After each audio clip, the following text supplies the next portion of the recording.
That's right. This is the final game of the finals, and it could not be more exciting as Zerg versus Protoss. I'm ready, Chill. Could we just go? Yes, yes, my child, I give you permission. Here we are going into game number 5 of the finals right after this.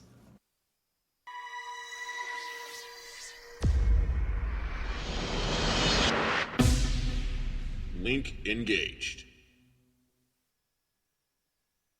And Artosis, because I love you like a handsome brother, I'm going to let you do the intros of the finals. Oh, Chill, you are too kind to me. In the top left, we have an ex-Terran pro gamer now showing us how to do it with Zerg. It is from mouzSports, Morrow, the Swedish wonder boy. He is going to be going up against a very strong Romanian Warcraft 3 player, not all that famous in Warcraft 3, but still a very strong player from Europe. It is PraeNightEnD. It is Game 5 of the TL Open. This is the second last one.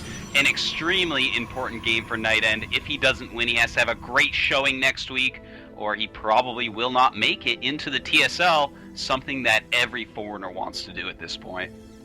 Right, that's a really interesting point because as we've discussed before, Morrow probably going to make it in, even if he can't close it here on game number 5. And this morning, Artosis, I was going through my normal Saturday routine, wake up hungover, roll over, load up all the casters, GLHF TV, Rage Quit, and all those guys, and watch the earlier rounds of the TL Open, and I saw a game very similar to this with Morrow, where the Protoss player took his third base at 12 o'clock, broke down those rocks, and Morrow really held strong, forced Protoss to move up the ramps, and then flanked with roaches again and again, used corruptors to deal with the Colossi, and looked very strong. So I think if NightEnD is expecting an easy win by knocking down those rocks and going through 12 o'clock, he's going to have another thing coming. Well, I would love to see that, though. I mean, that is quite a hard area for Zerg to actually do anything in, so that would be quite exciting to see. Now, NightEnD playing a little funny right here. Pretty interesting that he has actually made a pylon in Morrow's natural base and then cancels it. Huh. That is interesting. I wonder what he was actually going for there. Maybe a proxy gateway or something? Yeah, I don't know. A forge doesn't really make too much sense. But with the Overlord there, he probably spotted that whatever he was up to was completely busted and decided to just give it up. So now he's going to be playing a little bit behind, ever slightly behind, as he was supply blocked on 18. Just a little bit in the early game. Cybernetic score on the way, Zealot on the way, and we're going back to what we've seen, what we know and love. Yeah, you know, I bet you that, wow, these guys do the same build that we've seen time and time again from them. But it's kind of weird that NightEnD didn't maybe switch it up, go for a Forge expansion. I guess he's just keeping with what works for him, but this map, absolutely awesome for Forge expands against Zerg. Right. And I mean, even taking a little bit of a risk going with a quick scout and then Nexus first into Forge expansion against a player who you know is going spawning pool first into Extractor every time can give you that little bit of economic advantage. And I guess NightEnD just doesn't feel like he's outclassed. He doesn't need to take that kind of risk, so he's just going to play what he knows and what works for him. Yep, and I mean, that's something you should definitely do in a situation like this. It's not always the player that plays better, it's the player that makes the least mistakes, and you're going to make the least mistakes with the build order you use the most. So, pretty smart move by NightEnD. You know, you can't really fault him for doing it, even though the map normally has stronger builds on it. We're just going to have to see if he can bend this map to his will, take out Morrow, because obviously this map is going to be very good for Morrow's style. As long as he can defend anything through those back rocks, there are a lot of bases to take. There's a lot of open ground in the center. And those force fields that NightEnD has been relying on so much aren't going to be quite as useful on this map. Right. Taking a look at Morrow's main base, he has not put drones back onto gas thus far, does not have any sort of roach warren on the way, and is only making drones. So now going to transfer the drones back at 38 supply. That's pretty late, but He threw in the Zerglings into NightEnd's base, saw that there's no expansion going on. NightEnd now getting Warp Gates, going to come down with these 3 sentries, put a pylon down, and take his expansion. So mouzMorroW definitely getting the better of the economics early on. He certainly is. He's already up to 34 drones against just 30 probes on 2 base, so his saturation is doing absolutely wonderful. Has that Roach Warren going up, has that Evolution Chamber going up, the same build. mouzMorroW loves it, as he's shown us, especially on that Scrap Station game. He can hold just about anything in the entire world with this build. And, ooh, taking the 3rd base already. I'm loving it. He realizes, oh, NightEnd, you're going to expand? Guess what I can do then? Ha ha ha, I can take a 3rd base. I love it. I love mouzMorrow's style here. Yeah, I love a player who, I guess, starts with what they know, but then isn't afraid to adapt to their player or to their opponent. And we've seen what NightEnd does because he's done it many, many times before. And mouzMorroW is adapting. Obviously, he was going to take that 3rd base eventually, but taking it just a little bit quicker. Really, really nice out of him. Yeah, and as he gets more and more drones, as he is making now, getting his gas, getting his upgrades, just getting everything going right now, he's going to pull ahead of NightEnd. So NightEnd's going to have to adjust to him now. It looks like he's doing the exact same build. He's got the 3 gateways, he's making the robotics, but on this longer map, I don't know if this is going to do it. I think that what NightEnd is going to have to do is hit a timing through the back, or maybe even take that 12 o'clock expansion. Because if he tries to come out on the map and just go through the middle, that is a long rush distance. mouzMorrow's economy is going to be far, far better than what we saw in the Lost Temple game, where this just killed him straight up. And far, far, far, far, far better than in the game that we just saw on Metalopolis. Yeah, I really think we're going to see NightEnd build his next few gateways, kind of walling himself in at his natural, and hit kind of that 140 to 160 food timing attack where he breaks down the rocks at the northern side and tries to kill mouzMorroW. But I've seen what mouzMorroW can do when faced in that situation, and he handled it very, very well. Obviously showed a lot of experience in dealing with that, even though it is a really uncomfortable situation for Zerg. In past games, I've seen mouzMorroW lose basically all his drones in his main base, but he's spread so far to the south. He has so much income thus far. He's ahead by 11 harvesters already that when Protoss comes knocking through those doors, he can just basically ride it out. Yeah, very true. Now, the Observer coming to mouzMorrow's main, he still does not know that mouzMorroW has a 3rd base, and not only a 3rd base, but good drone saturation there already. NightEnd is just getting a little bit behind and cancels that building right there. Looks Not like, sure what that building was, Chill. Yeah, I'm I don't know either, but looks like he's going with the Colossus first and then switching into the Immortal. This is something I haven't seen too much. Oh, and look at that goop on the robotics bay yet again. Unfortunately, nothing researching there. I haven't seen too many Protoss players switch like NightEnd does between Colossus and Immortal. Usually they decide they want this unit or that unit and just make it. But NightEnd really bounces back between the two. Well, Immortals can do so well when your opponent goes a lot of roaches and goes Corruptor, which is a common thing for Zergs to do. Whether you scatter or not, there's going to be some amount of Colossus in there. So, hey, let's get some Corruptors. Those Corruptors obviously don't do anything against Immortals, so the only thing Immortals are really scared of are Hydralisks. So it's kind of a cool metagame move by NightEnd, I think. He's probably getting a lot of success with it because this is just kind of the way Zergs react to Protoss right now. Right.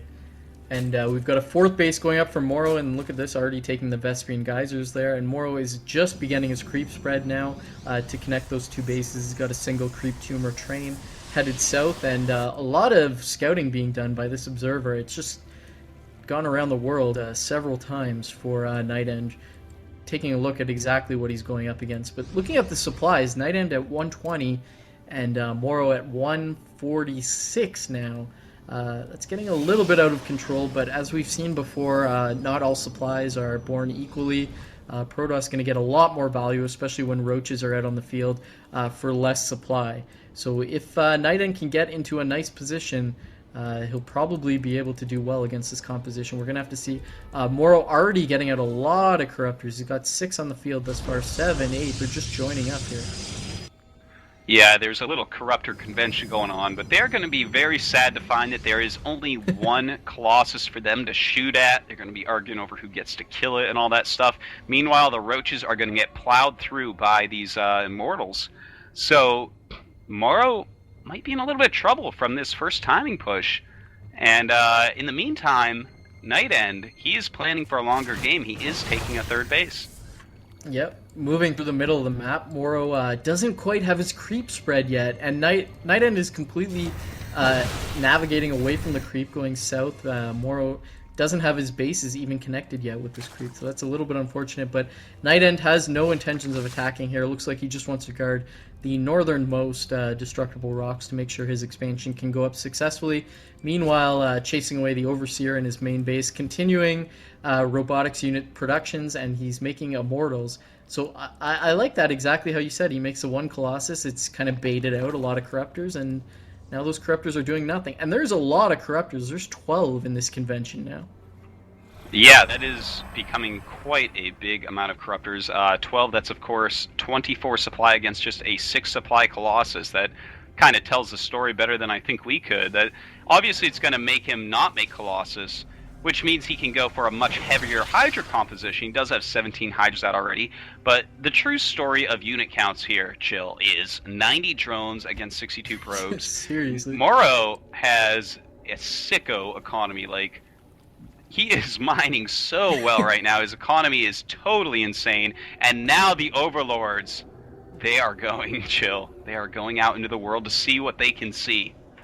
And this is scary because mouzMorroW is maxed, and this is what we call the 300 food push, where Zerg attacks, kind of donates a lot of their units and then remaxes instantly. mouzMorroW is sitting at 4k, 1.5k in terms of resources, and PraeNightEnD isn't even maxed as going into this first battle. So this is going to be a bit of a problem for him unless he can really, really devastatingly win this battle.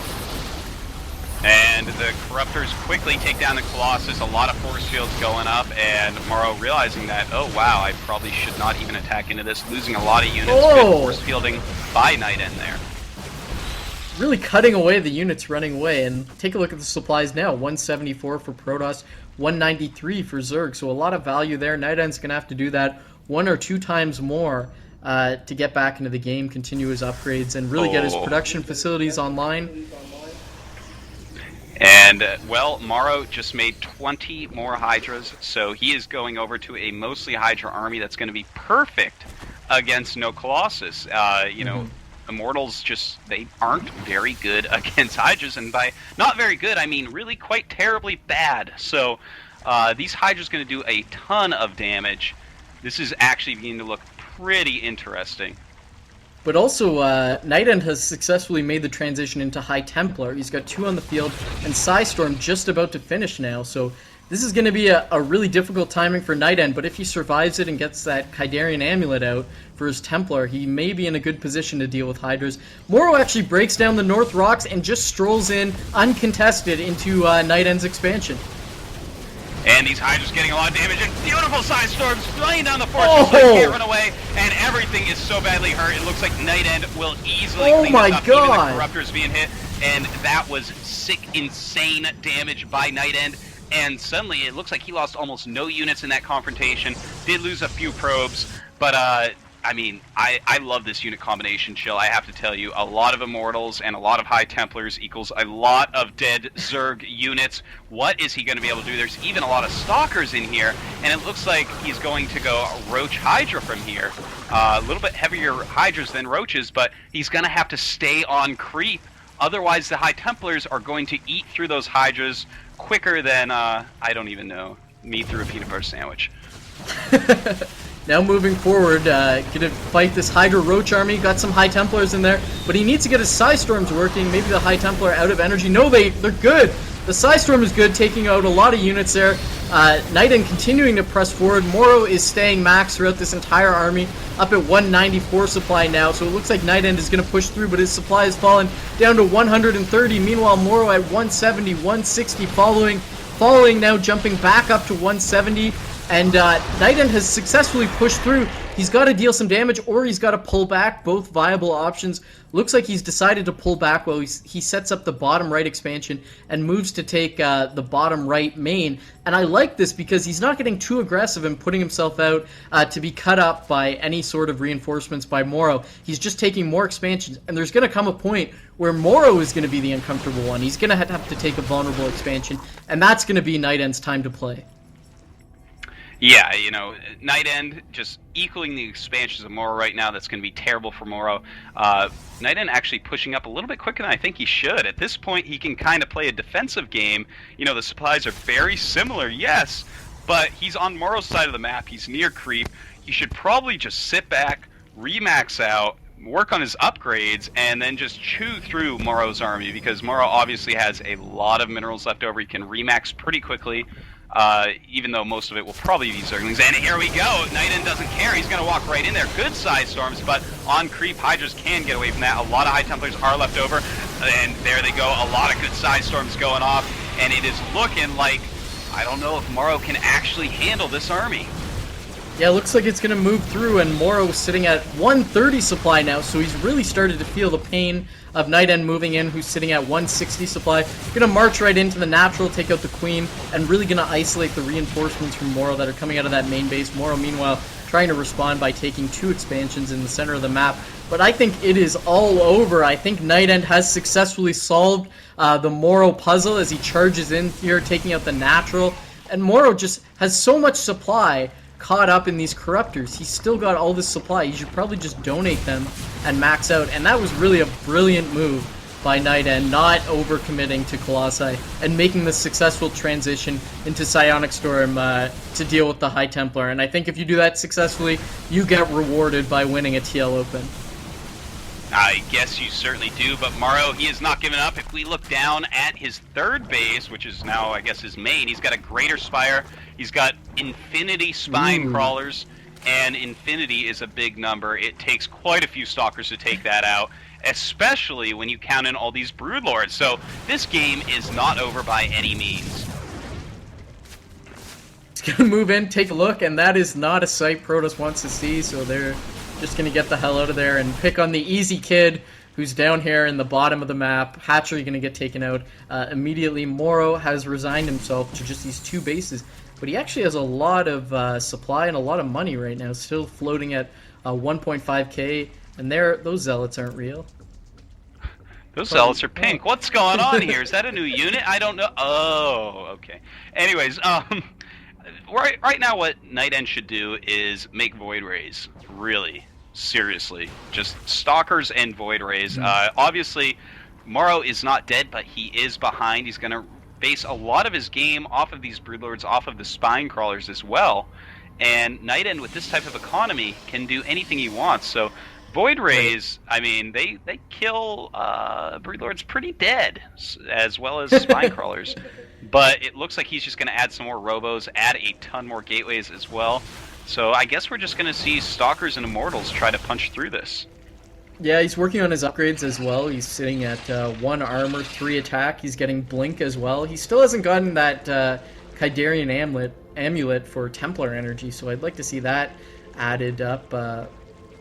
Let's see how he really tries to finish the game, but mouzMorroW probably going to remax. Looks like he's taking the 6 o'clock. And, wow, a lot of damage here as NightEnD is just sitting by, taking a lot of damage from these Broodlings and Hydralisks. That's not a good spot for him to be in. Now going to break down these rocks and get access back to the middle of the map. It looks to me like NightEnD just wanted to blink up there and kill mouzMorroW that way, but mouzMorroW saw it coming and went over there with his Hydras, did a lot of damage. But NightEnD, he's got a scary army. He's got a scary amount of minerals and gas. He's up to 4k minerals and 2k gas. He's maxed out, obviously. Got those good upgrades, as you were saying. Whereas poor mouzMorroW, he's at 175 food, along with 1.5k minerals and 100 gas. So he's going to have a hard time about it. And it looks like NightEnD has finally decided, okay, you know what? That front entrance is too scary. I'm going to go in through the back, perhaps. But his observer does see mouzMorroW moving out, and he is going to go and meet him in the middle. And this is actually a pretty fair fight in terms of supplies. NightEnD is max, but Morrow at 190. But I think the composition greatly favors NightEnD as he blinks forward, gets the Zealots with charge up there. Broodlord's now coming to support. Let's see if the Storms are good. And yes, they are, dealing tons of ridiculous damage to the Hydralisk. And without support, the Broodlords go, oh my god, so many Psy Storms, taking everything out, blinks forward. Supply of Morrow has dropped down to 120, and what can he do but say GG and tap out to the better man today, who is PraeNightEnD, and who is going to take down the TL Open number 14. I didn't think he could do it. He proved me wrong, and I like this guy. I tell you what, man, I like him too. He's a nice guy in real life, and obviously has very nice Protoss nowadays. Really great, superb play by NightEnD. I absolutely love the Immortal High Templar composition. Totally caught Morrow off guard, punished him greatly for playing, making so many Corruptors. And that was just great play from NightEnD all throughout the entire tournament. Totally a big fan of this guy's Protoss now, and congratulations to him. It looks like Morrow will probably make it in. I think he has enough points anyways, so two great players and two great additions into the TSL.